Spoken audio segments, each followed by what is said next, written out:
Olá, quinto ano, tudo bem com vocês?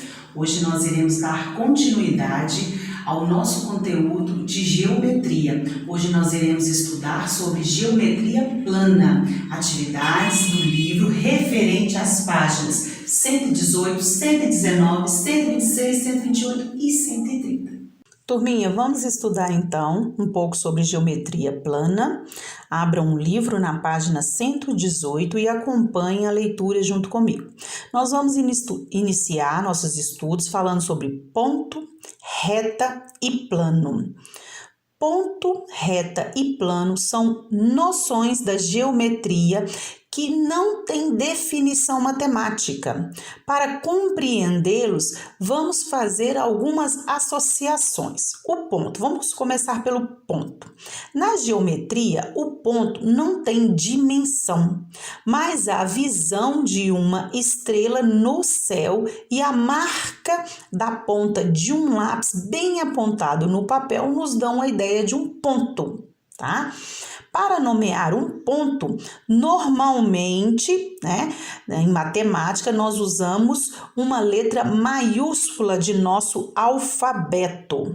O segmento de reta. Agora que nós sabemos um pouquinho, sobre ponto, o segmento de reta ele começa de um ponto que foi nomeado por uma letra maiúscula e onde ele parar, porque hoje a reta ela não tem fim, tá, gente? Então, por isso que nós estamos dizendo que é um segmento de reta.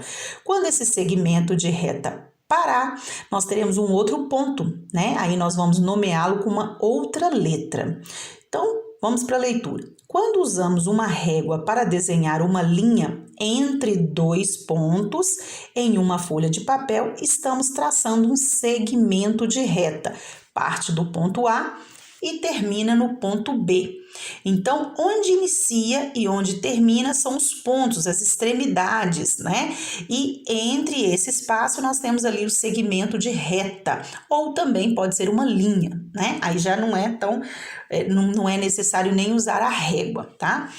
Representamos pontos nas extremidades de segmento de reta, lembrando de nomeá-los com letras maiúsculas de nosso alfabeto. Um segmento de reta sempre representa o menor caminho ou a menor distância entre dois pontos. Por quê? Como eu acabei de dizer, nós podemos também ter uma linha curva entre um ponto e outro. Eu posso começar a partir do ponto A com uma linha curva e terminar no ponto B. Já não vai ser o caminho mais curto. Se eu fizer um traço com a régua de A a B, o caminho será muito mais curto do que o segmento de linha aí com curvas. Continuando, quando nos referimos a um segmento de reta, usamos um traço em cima das letras que indicam as extremidades desse segmento. Nesse caso, vejam aí A, B e um tracinho em cima. Esse tracinho em cima significa que nós estamos falando de uma reta que iniciou-se no ponto A e encerrou no ponto B. Que também pode ser representadas com outras letras, tá, turminha? Pode ter ali o segmento de uma reta que partiu do ponto D e terminou no ponto E. Aí vai ser representado DE e um tracinho em cima, tá? Não significa que sempre tem que ser AB, não. Pode ser qualquer letra do nosso alfabeto, tá? Semirreta. Nós vimos como traçar um segmento de reta, ligando o ponto A e B. Agora vamos imaginar que vamos usar a régua para continuar o traçado além do ponto B indefinidamente, ou seja, a linha continuaria no mesmo sentido sem ter fim. Nesse caso, teríamos uma semirreta que tem início em um ponto chamado ponto de origem, onde ela iniciou, mas que não tem fim. Então, semirreta, ela não termina. Com o tamanho da folha, do livro é limitado, bem como o tamanho da folha do caderno ou mesmo da tela do computador, vamos usar uma ponta de seta para indicar que a semirreta se prolonga indefinidamente em um sentido. Então, observem aí a imagem aí do seu livro. Ponto A, tá aí o pontinho, um segmento de reta. Ponto B, nós temos aí um outro pontinho. A partir desse ponto B, nós temos aí um segmento de reta com uma seta, viu que não tem outro ponto? Como, por exemplo, nomeado com a letra C, tá? Isso aí é uma semirreta. A gente não sabe onde vai parar, tá? Para nos referirmos a uma semirreta, desenhamos uma seta em cima das letras que indicam os pontos pelos quais ele passa, escrevendo primeiro o ponto que é a de origem da semirreta, nesse caso o ponto A. Então, indicamos essa semirreta assim, ponto A e o ponto B, tá lá AB, em cima já não é somente uma linha, uma reta, é uma reta com um sinalzinho de uma seta, né? Então, isso significa que é uma semirreta. Apenas esse detalhe aí para você observar, tá? Essa semirreta, porém, poderia ter origem no ponto B, estendendo-se para outro sentido. Também pode ser o contrário. Aí, o símbolo será diferente, não será AB, será BA. Tá bom? Nesse caso, denominamos a semirreta por BA e o segmento de reta com a seta em cima, tá? Vamos falar de reta agora. Falamos do segmento de reta, inicia-se num ponto, termina em outro. Falamos da semirreta, que inicia-se num ponto, termina no outro, mas continua sem finalizar, por isso que não tem um terceiro ponto, né? Agora vamos falar da reta. Imagine que prolonguemos AB, né? A semirreta AB para ambos os sentidos indefinidamente, tanto para o lado direito quanto para o lado esquerdo. Essa figura que você imaginou é uma reta, aí sim, ela vai para os dois lados, não tem fim, que passa pelo segmento AB. O segmento de reta está entre, olha aí, vocês viram, a reta continua tanto para um lado, após o ponto B, quanto ela continua também antes do ponto A. Né? O segmento de reta está ali no meio do caminho. Utilizamos letras minúsculas para indicar retas. No exemplo acima, a reta é chamada de reta R. Também pode ser utilizadas outras letras, ok? Então, olha lá para vocês verem.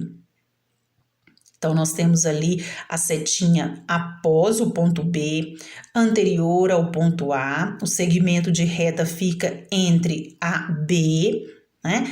E aí a representação já é diferente, ok? Então, observe que tem maneiras diferentes para representar segmento de reta, semirreta e a reta. Agora vamos falar sobre as posições de uma reta. De acordo com a posição em que se encontra uma reta, pode ser classificada em horizontal, vertical ou inclinada. Tá aí o exemplo de cada um. Isso é bem simples, né? Viu que cada uma dessas retas está nomeada com letras diferentes do alfabeto, porém minúscula. A letra maiúscula nós usamos para representar extremidades, pontos, tá? Retas paralelas e concorrentes. Vamos entender um pouquinho disso? Paralelas. Vocês já devem ter ouvido essa palavra, né? A rua da minha casa é paralela com a rua da casa, né, de outra pessoa, né? Elas estão no mesmo sentido. Então, retas paralelas são aquelas que estão em um mesmo plano e não tem nenhum ponto em comum, ou seja, elas nunca se cruzam. As retas C e D são paralelas e as representamos assim: C, duas linhas, né? E D, significando que a reta C é paralela à reta D. Bom, pode ser na horizontal, pode ser inclinada, pode ser na vertical, né? Desde que elas estejam no mesmo sentido. Retas concorrentes são aquelas que têm um ponto comum. Elas se encontraram, cruzaram, ou seja, elas se cruzam. As retas R e Z são concorrentes, pois se cruzam no ponto T. Lá aquele pontinho onde elas passaram exatamente uma por cima da outra, nós temos o ponto T, que é o ponto onde elas se cruzam. Como houve um encontro, né, dessas duas retas, elas são chamadas de concorrentes, ok? Bem simples aí, tá bom? Façam o exercício da página 122, 123. Vamos falar um pouquinho do plano. Tudo planificado, né? A palavra já nos dá a ideia, né, turminha? A capa de um livro ou a superfície do tampo de uma mesa nos dão a ideia de plano, tá? Como já dissemos, não existe uma definição matemática para plano, mas podemos imaginá-lo, né? Com a superfície do tampo de uma mesa que não tem fim em uma das direções. Veja abaixo como podemos associar algumas características de um sólido geométrico como um bloco retangular com as noções que vimos de ponto, reta e plano. Então vamos pegar um sólido geométrico e vamos tentar ver todas essas partes neste sólido. Então nós temos aí segmento de reta, a parte plana, né? Nós temos também aí um ponto, que lá nós chamamos de vértice. Então, a gente consegue entender melhor cada um daqueles sólidos e suas partes, ok? Para finalizarmos, vamos para a página 126. Vamos falar sobre os ângulos, ok? Vamos falar dos ângulos. Figuras planas, ideia de ângulo. A sala da casa do avô de Isabel tem um relógio de parede. Ele gosta de observar os ponteiros do relógio girando. São 2 ponteiros, certo, gente? Passado 15 minutos do meio-dia, Isabel observou que o ponteiro dos minutos realizou um giro de 1/4 de volta. Presta atenção lá, viu? Olha, ficou parecendo um L. Meia hora depois, Isabel observou que o ponteiro dos minutos realizou um giro de meia volta. Agora indica que se passaram 45 minutos desde 12 horas. E em 1 hora, o ponteiro dos minutos realizou um giro de 1 volta completa. Os giros realizados por um ponteiro do relógio nos dão a ideia de ângulo. Quanto maior o giro, ou seja, quanto maior a abertura do ângulo associado a ele. Essa ideia de observar os ponteiros do relógio é muito interessante. É uma forma muito interessante de a gente observar os ângulos. E os ângulos, eles também são nomeados de acordo com a sua abertura, tá? Nós temos aí, quanto maior, né? E mais diferente ele fica. Então, são nomeados de forma diferente, tá ok? Vamos para a página 128. Ângulos. A ideia de ângulo pode ser observada na natureza, assim como sólidos e outras figuras também, tá, gente? Nos objetos produzidos pelo ser humano. Veja alguns exemplos, tá? Nós temos ali a produção das abelhas, né? Lá, olha, ali nós temos um hexágono, nós temos ali a tesoura, o relógio, os ponteiros formando ângulo. Observe um exemplo de ângulo a partir do cruzamento das retas, tá? PQ e a reta RS. Olha lá onde elas encontraram. Formou-se um ângulo. Considerando os segmentos OS, QOQ, observamos que elas passam pelo mesmo ponto O. Essas duas semirretas formam um ângulo. Olha aqui embaixo, nós pegamos só essa parte aí, dá para vocês observarem melhor.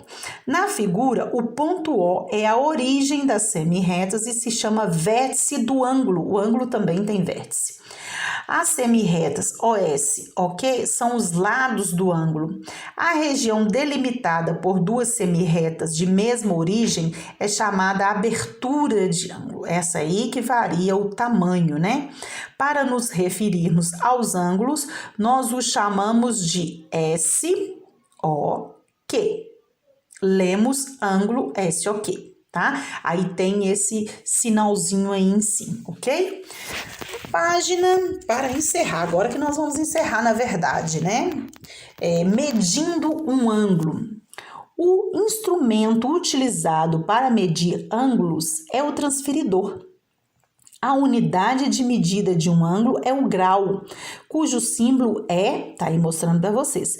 Se a medida do ângulo SOQ for de 30, por exemplo, ele é indicado dessa forma, olha lá, medida MED, SO, o símbolo o quê? 30 graus. Tipos de ângulo. De acordo com as medidas, tá? Observem isso, os ângulos podem ser classificados em ângulo reto, quando nós conseguimos formar um L certinho, e lá no ponto, lá na vértice, a gente consegue formar um quadradinho, olha lá, olha, tá até explicando aqui no quadrinho aí. Ele possui exatamente 90 graus. Esse ângulo é chamado de ângulo reto, que possui 90 graus. O ângulo agudo, que é menor que 90 graus, e também o obtuso, que aí ele já tem uma abertura maior, ele passa de 90 graus.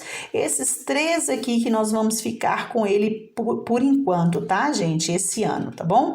Ângulo reto, 90 graus, ângulo agudo, abaixo de 90 e ângulo obtuso, acima de 90 graus, ok? Então, agora façam o exercício, façam também uma nova leitura.